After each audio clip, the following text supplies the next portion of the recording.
In Far Cry 5, Boomer is your fang for hire.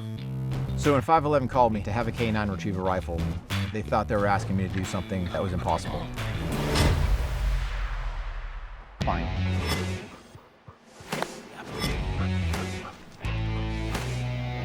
The first thing I wanted to do was cast Duco in a direction that I wanted to.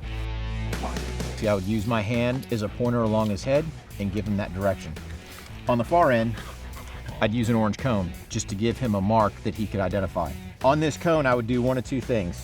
I could either place an orange bumper at the bottom so he could retrieve that, knowing that that was the mark he was going to. And then I would also use a food reward where he could come up and retrieve that, and then I would call him back to me.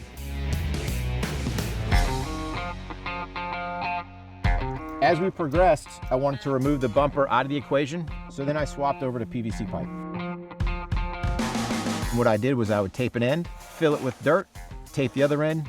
He was getting used to retrieving back an item that had weight into it. From there, we progressed to a larger piece of PVC pipe.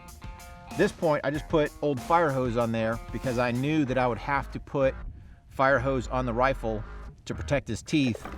And then the same thing, I could tape up the end, fill it with dirt to start giving him some weight so he was getting used to actually carrying a weighted rifle.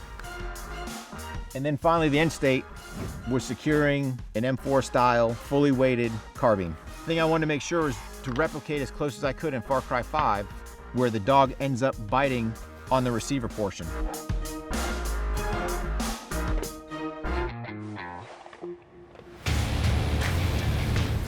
I'm working with the Nerdist crew. One of the tasks that Duco had to perform was to retrieve a rifle out of the house. Duco, fire!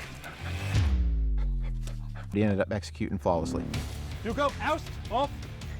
In real life, Duco was my force multiplier. In Far Cry 5, a K9 can be a man's best friend.